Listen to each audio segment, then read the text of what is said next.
여러분, 지금까지 우리가 지켜본 다윗의 일생은 어떤 일생이었습니까? 늘 긴장해야 했고, 또 늘 도망 다녀야 했고, 도저히 이해할 수 없는, 설명이 안 되는 그런 배척을 당하고 공격을 당하는, 정말 억울하고 상처가 많은 그런 인생의 주인공이 다윗이었습니다.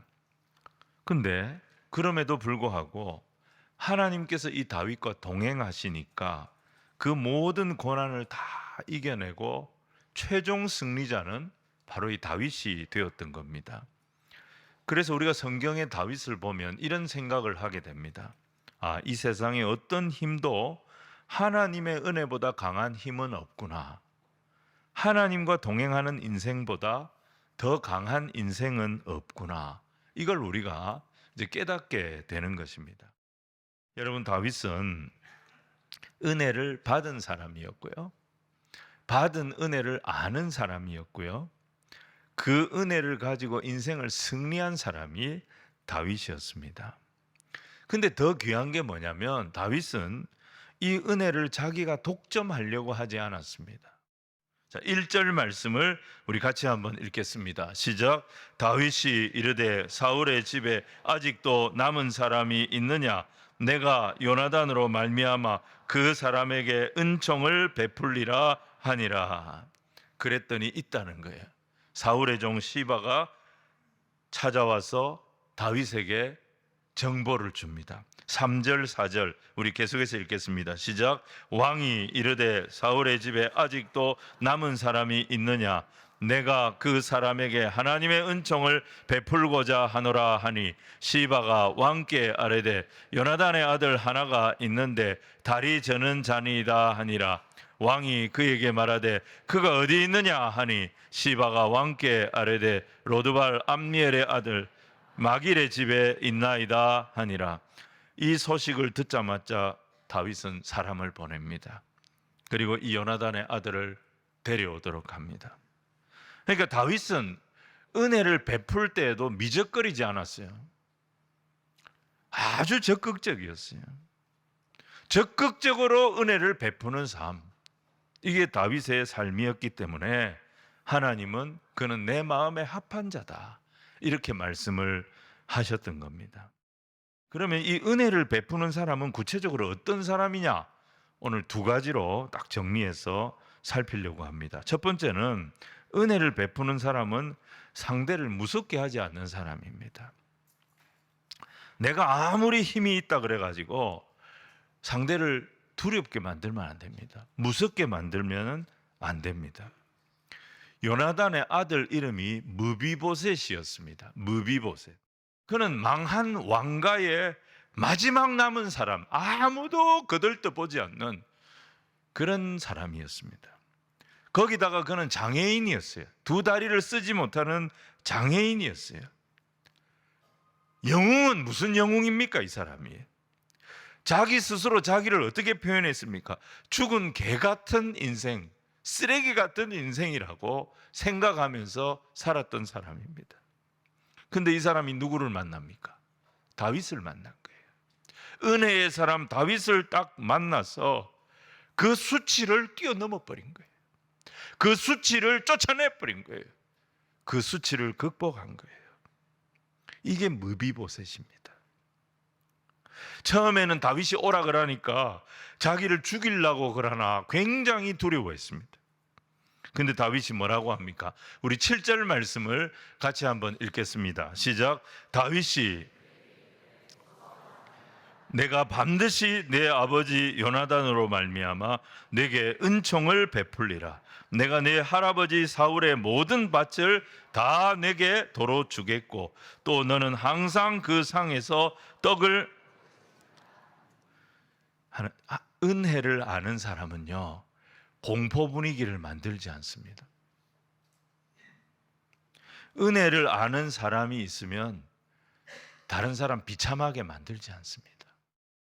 이게 하나님 백성의 태도입니다.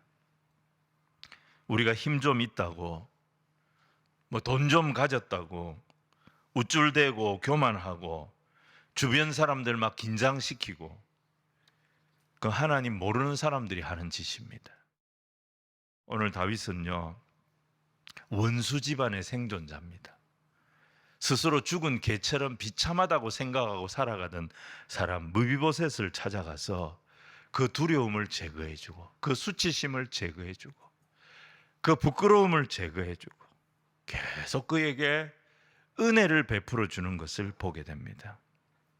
이 모습 속에 우리가 누구를 봅니까?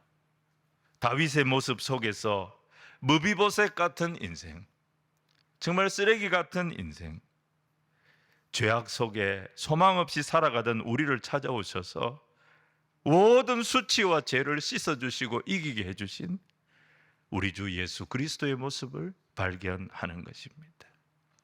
우리 주님이 우리와 함께 하십니다. 예수님이 땅에 보내주신 하나님 우리와 동행하십니다. 그 은혜 속에 날마다 힘을 얻고 위로를 얻는 주의 자녀들이 다 되시기를 주님 이름으로 축원을 드립니다. 오늘 두 번째는요, 은혜를 베푸는 사람은 고난도 하나님의 구원 계획의 일부임을 깨닫게 하는 사람입니다. 고난을 이기는 것은 어떤 끈기나 인내력도 필요는 하겠지만, 고난이, 내가 지금 겪고 있는 고난이 해석이 되기 시작하면 고난을 이길 수가 있습니다. 이 고난이 하나님의 구원 계획의 일부고, 고난당하는 내가 하나님의 구원 계획 속에 여전히 함께 한다는 것을 알게 될 때 고난을 이기는 것입니다. 다윗을 만나기 전에 무비보셋은 절망이었습니다. 사울의 집안은 완전히 망한 집안입니다. 그래서 그의 주변에는 그를 도울 자가 아무도 없었습니다. 게다가 그는, 이 무비보셋은 장애인이었습니다. 혼자서는 아무것도 할 수 없는 그런 사람이었습니다. 그런데 그가 다윗을 만났어요. 자기의 비참한 인생, 설명할 방법이 없고 도저히 이해가 안 되고 납득이 안 되는 그런 인생입니다. 나는 쓰레기 같은 인생이다. 자기 인생을 저주하며 살았던 사람이 무비보셋이. 그런데 다윗을 만났을 때 그 비참한 인생이 하나하나 해석이 되기 시작합니다. 자기 인생이 해석이 되기 시작하니까 그는 수치를 이기는 사람이 됐고 부끄러움을 극복하는 사람이 되었던 것입니다.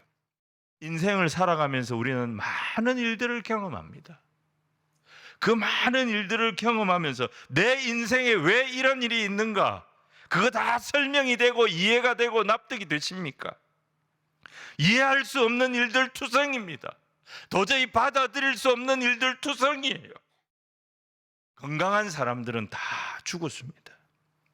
그 후손 가운데 제일 약했던 사람이 바로 이 장애인이었던 무비보셋이었어요. 이 한 사람이 살아남은 거예요. 제일 약한 사람이 살아남았어.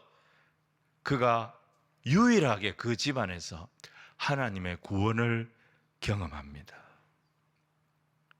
사실 무비보셋은 죽은 개처럼 그렇게 살고 있었습니다.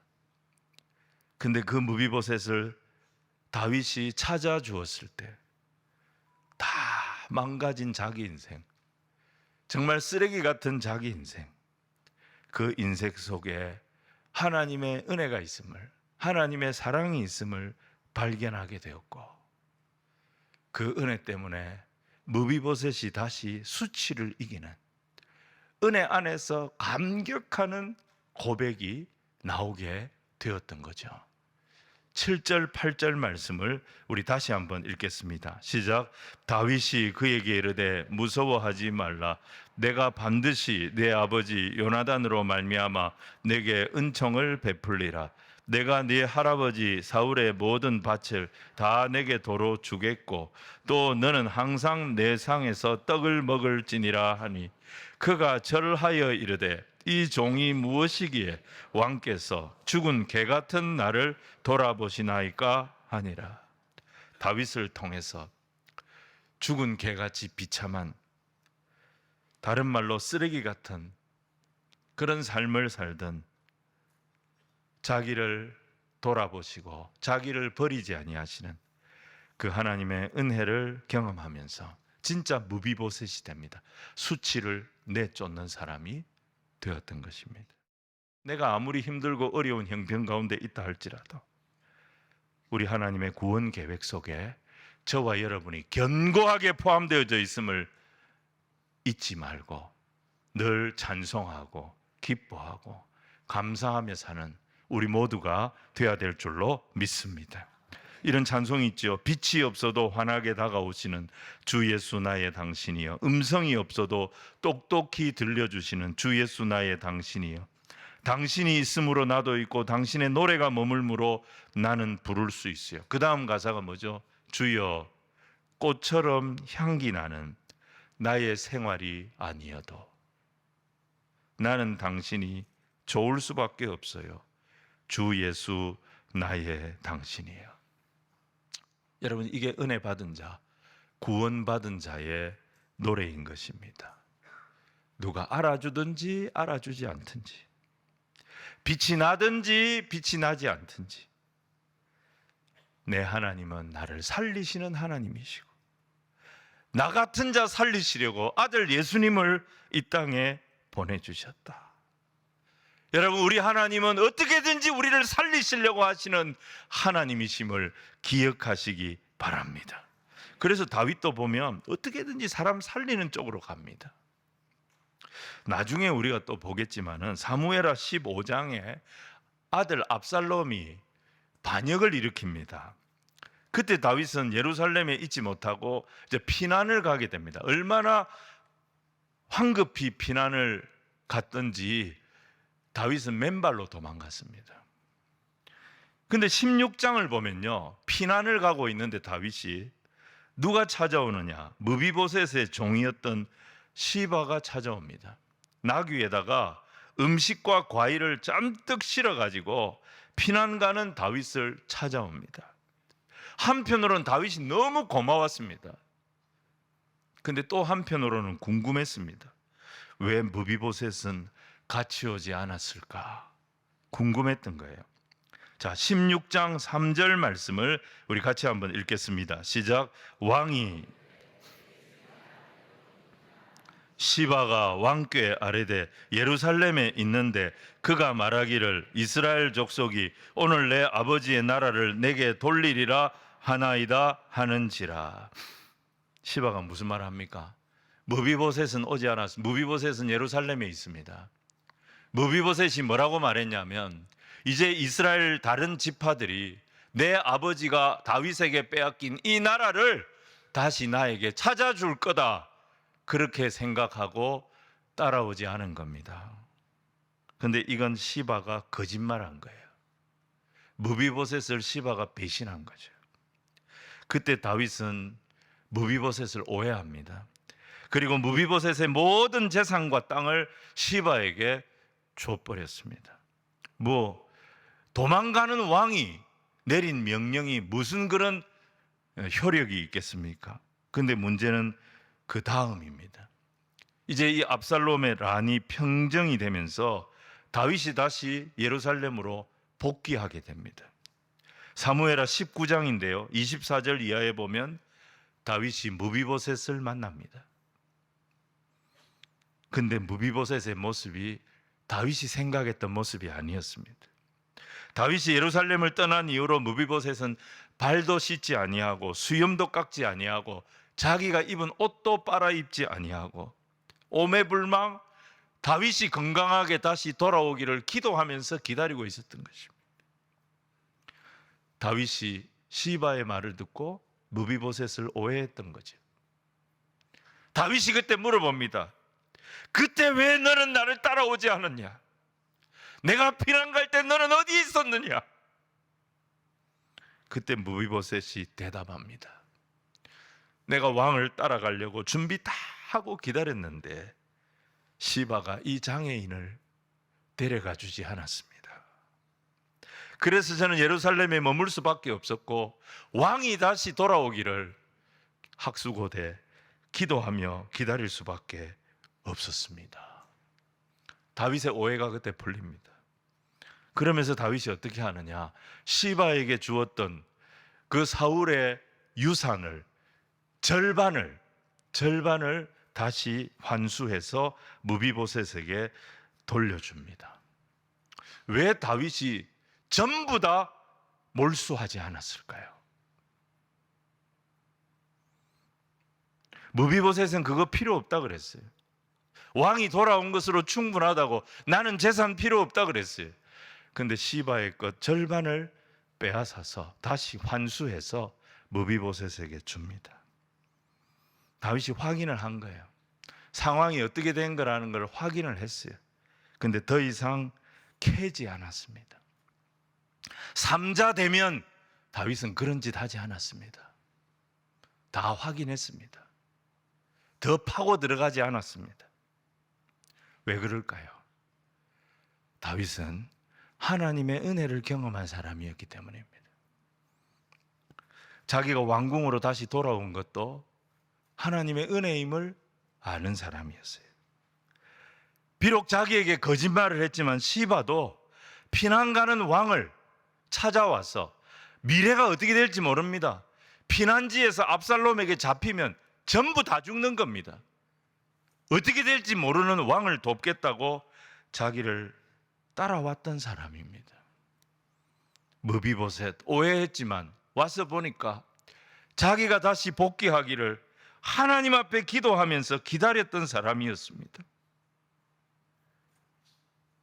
그걸 확인하고 나서 다윗은 더 이상 이 문제를 캐지 않습니다. 왜? 인간이 다 연약하다는 것을 알았기 때문입니다. 다 자기 공로 드러내고 싶어 하고, 이익 앞에 흔들리고, 그게 우리 인생이라는 것을 다윗이 알았던 겁니다. 그런 인생들, 후벼 파고 후벼 파고 후벼 파서 우리가 얻을 게 뭐가 있겠냐. 그래서 다윗은 시바에게 주었던 땅 절반만 회수해가지고 무비보셋에게 돌려주고 더 이상 이 문제를 캐묻지 않습니다. 다윗이 선택한 건 뭡니까? 시바도 살리고 무비보셋도 살리고 두 사람 다 살리는 쪽으로 결론을 내렸던 것입니다. 왜 그랬을까요? 다윗이 자기도 은혜로 사는 사람이라는 것을 알았기 때문입니다. 우리가 다 연약합니다. 캐고 또 캐고 캐고 또 캐고 그러면 죄가 안 나올 사람 아무도 없습니다. 요한복음 7장에 예수님도 그 말씀하셨죠. 간음하던 현장에서 붙잡힌 여인, 사람들이 끌고 왔습니다. 모두 돌을 들고 예수님 말씀하시면 이제 돌로 치려고 합니다. 그때 예수님 뭐라고 하셨어요? 너희 중에 죄 없는 자가 먼저 돌로 치라. 예수님 말씀이었습니다.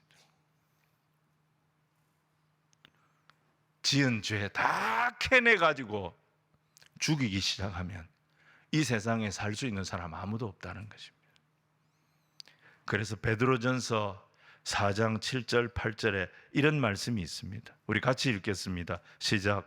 만물의 마지막이 가까이 왔으니 그러므로 너희는 정신을 차리고 근신하여 기도하라. 무엇보다도 뜨겁게 서로 사랑할지니 사랑은 허다한 죄를 덮느니라. 말세를 살아가는 우리들에게 서로 사랑하며 살기에도, 서로 대접하며 살기에도, 서로 섬기며 살기에도 우리에게 남은 시간이 부족하다는 겁니다. 말세를 살아가는데 천년만년 살 것 같이 은행에도 넣어놓고 금고에도 넣어놓고 땅에도 묻어놓고 그거 가지고 사람 사랑하고 사람 대접하고 사람 섬기는데 쓰기에도 남은 시간이 부족하다. 그러면서 베드로가 했던 말이 서로 뜨겁게 사랑하자. 내가 경험해 보니까 사랑만이 허다한 죄를 덮더라. 이게 베드로전서의 가르침이거든요. 베드로가 이 사랑을 경험했던 거죠. 십자가 앞에서 나는 예수를 모른다고 부인했던 사람입니다. 예수님을 저주하면서 도망쳤던 인물입니다. 예수님이 캐고 캐고 캐서 다 캐어냈더라면 베드로는 재기불능입니다. 근데 예수님은 그의 죄를 캐지 아니하셨어요. 네가 나를 사랑하느냐? 네가 나를 사랑하느냐? 네가 나를 사랑하느냐? 그의 허물을 부활하신 예수님이 다 덮어주셨기 때문에 베드로가 제기할 수 있었던 것입니다. 쓰임 받을 수 있었던 것입니다. 자, 오늘 말씀을 정리하겠습니다. 다윗은 은혜를 아는 자였고 그 은혜를 흘려보내기를 기뻐하는 자였습니다. 누구에게 은혜를 흘려보낼까? 늘 이 생각을 하는 사람이었어요. 그는 힘이 있다고 다른 사람들 앞에 군림하지 않았어요. 무섭게 하지 않았어요. 그리고 거짓말한 무비보셋의 종 시바까지도 품어주었습니다. 어떻게 거짓말한 종을 품을 수 있습니까? 다윗은 자기 안에도 여전히 그 시바의 거짓된 모습이 있다는 것을 알았기 때문입니다. 여러분, 이 시바의 거짓말 사건은 사무엘하 16장 이후에 나옵니다. 압살롬 반역 사건과 함께 나옵니다. 근데 그 앞에 뭐가 나옵니까? 사무엘하 11장. 그 앞에 무슨 일이 있었습니까? 다윗이 바세바와 범죄한 사건이 나옵니다. 바세바 사건 이후에 이 시바의 거짓말 사건이 나와요. 그는 바세바와 간음한 것 때문에 엄청난 수치와 고난과 눈물의 회개의 과정을 겪어야 했습니다. 하지만 그 속에서 다윗이 뭘 발견합니까? 자기같이 더러운 간음자, 그 간음을 정당화하려고 자기 부하를 죽인 살인자, 그러면서도 능청스럽게 살아가던 위선자, 그런 자기를 버리지 아니하시고 회개하고 돌아올 기회를 주신 하나님의 은혜를 경험했던 거예요. 다윗이 만난 하나님은 죽이는 하나님이 아니라 살리는 하나님이셨어요. 그래서 시편 32편에 이런 고백합니다. 허물의 사함을 받고 자신의 죄가 가려진 자가 복 있는 자다. 진짜 복 있는 사람이 어떤 사람이냐? 이 세상에서 잘 나가는 사람 아니다. 승승장구하는 사람 아니다.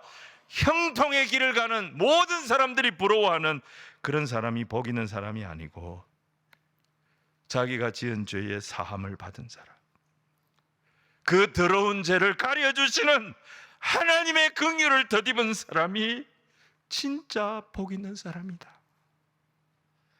자기 고백적 찬송을 했던 것입니다. 여러분, 은혜가 감사한 게 뭐죠? 나 같은 자를 살려주시는 하나님의 사랑이기 때문입니다. 예수님의 십자가가 은혜의 실체 아닙니까? 죄인은 지은 죄로 말미암아 죽어야 하는 것이 법입니다. 그런데 하나님은 아들 예수님을 대신 죽이는 방법을 쓰셔서 우리를 살려내셨습니다. 이게 은혜인 거예요. 세상 어디에 이런 말 있습니까?